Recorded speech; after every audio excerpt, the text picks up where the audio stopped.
各位线上的同修，大家晚安，大家好，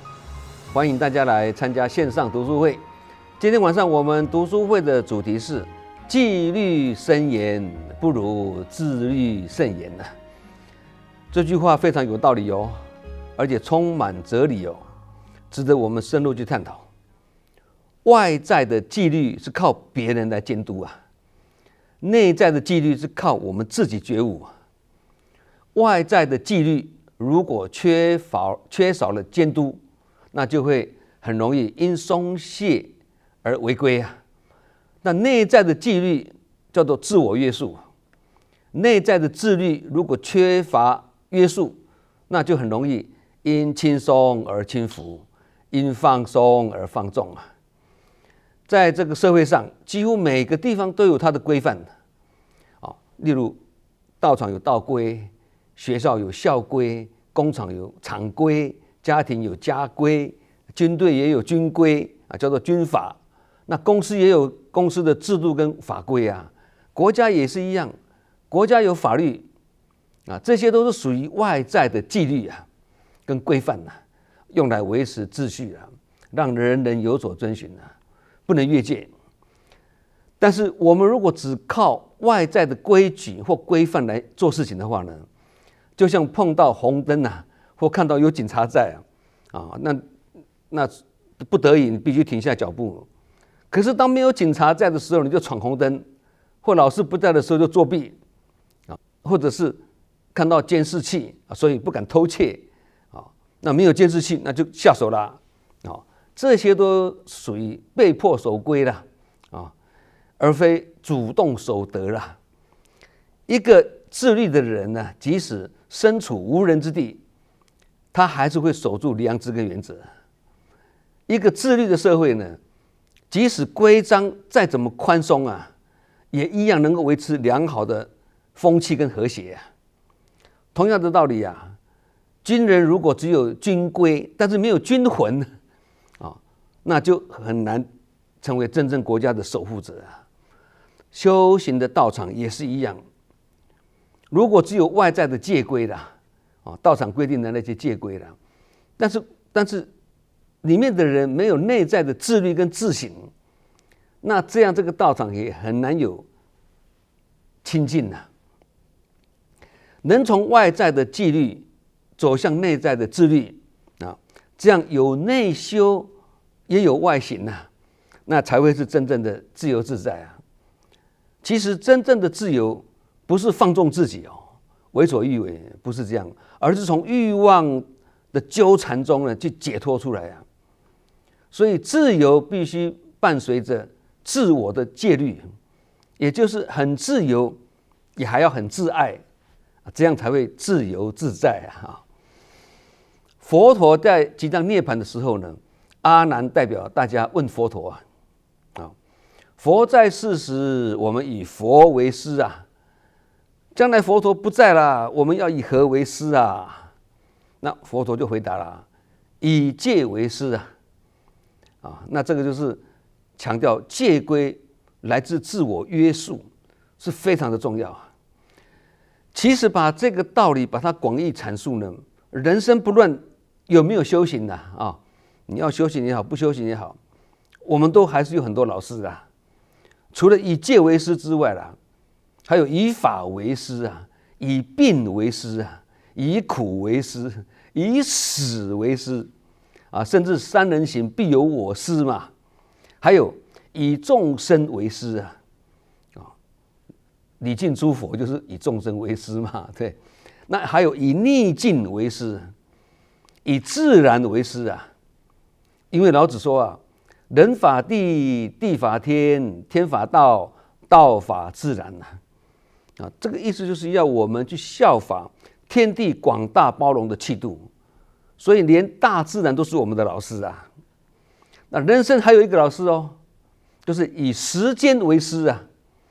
因为时间能成就一切啊，时间可以让我们造善业，也可以让我们造恶业啊，不是吗？所以这些都是我们的老师军队是钢铁般的纪律嘛，那服从更是军人的天职跟军德啊。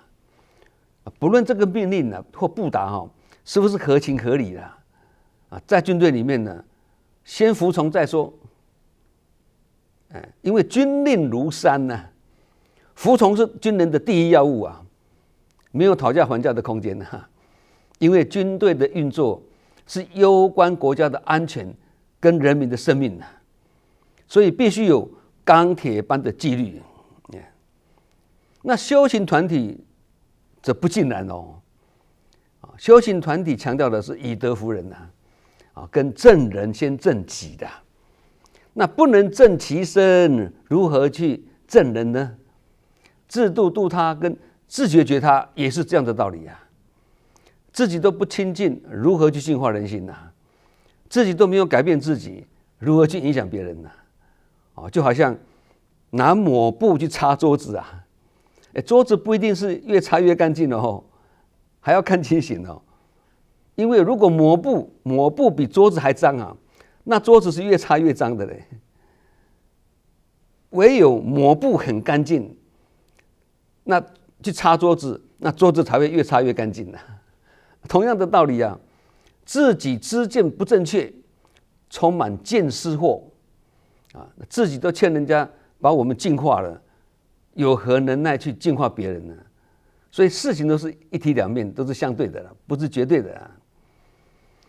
自律慎言才会成为人品典范嘛。一旦成为人品典范，就是有德之人呐，有德相也有德香而才有可能呢以德服人呐。那些高僧大德就是严守戒规啊，才能够修一生之德啊，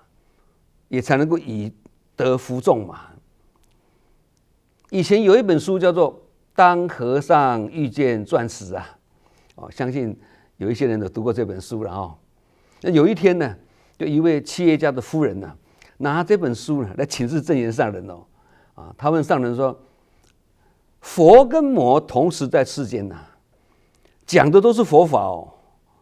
那我们要如何用智慧去判断真假虚实呢？”那证严上人就回答了：“看他的戒律啊。”简单一句话。一针见血背后蕴藏的大道理啊。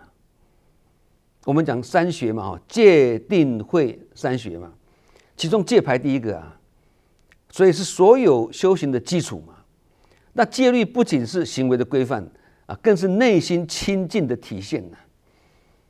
一个人如果戒律不持守，即使说的再好听，讲的再有道理也可能只是外表的包装，而没有真实的内涵那这个呢，我们都是要深深警惕魔王也会讲佛法哦，甚至比一般凡夫更能言善道他也会模仿佛法跟讲经说法，看起来就是一个高深大德但是其心不正，破戒妄为那这个就是分辨的关键所以分辨魔跟佛就是看他的戒律坛经里面有讲若真修道人，不见世间过所以持戒如果能够持到不见世间过那这个就得定了，定的功夫持戒得定是功德，持戒不能得定是福德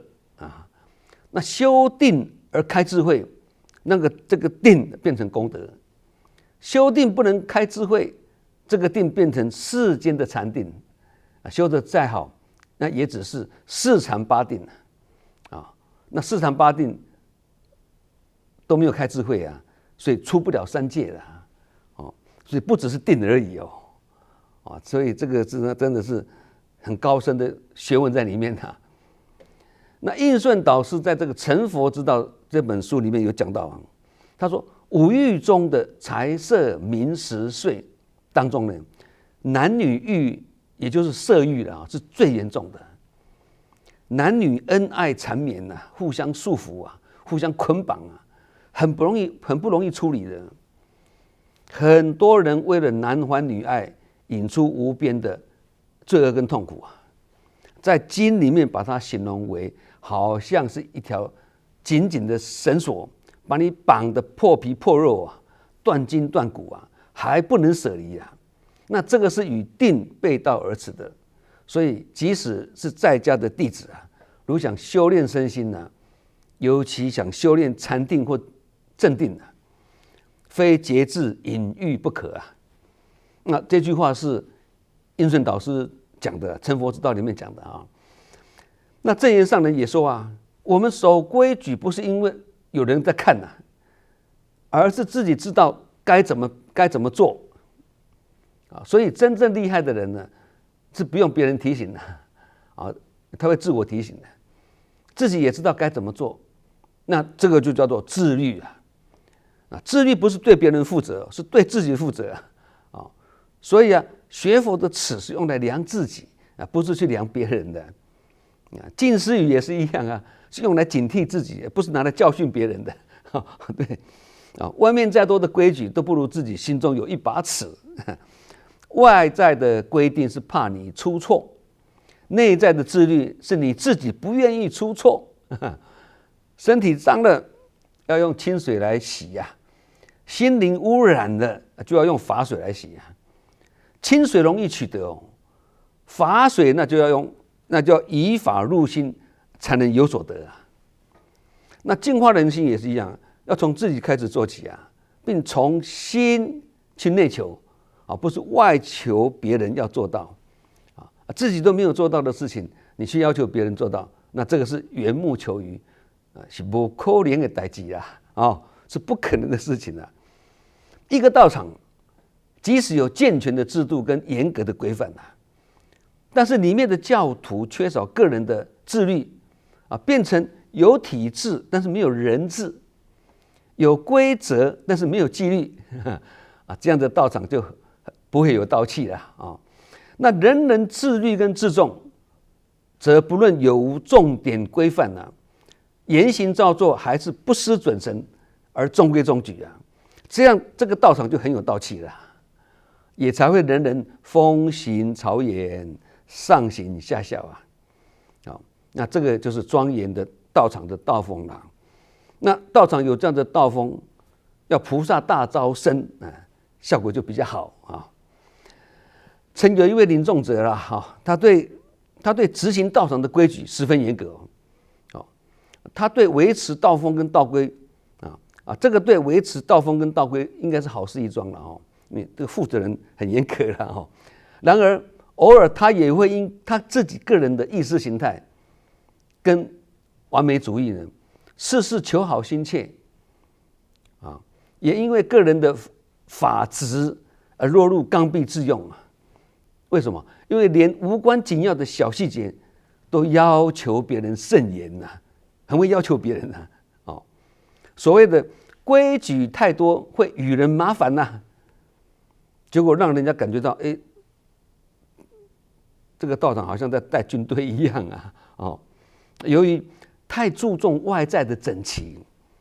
而相对的忽略了内在的平齐呀。这样就是这样就是偏离了修行的本怀了啊！这个就好像是只注重修剪枝叶树木的枝叶，但是轻忽去照顾那个树根呐。其实树根都烂掉了，你枝叶再怎么修整，这棵树也是看不到希望啊。我们以冰山的道理来讲，大家一听就懂。我们看到北极那个冰山一大片，对不对？其实眼睛看得到的部分是10%的冰山而已，另外90%是看不见的，是在水下面呢。这个叫做冰山理论呐。那把这个冰山理论的要用在这个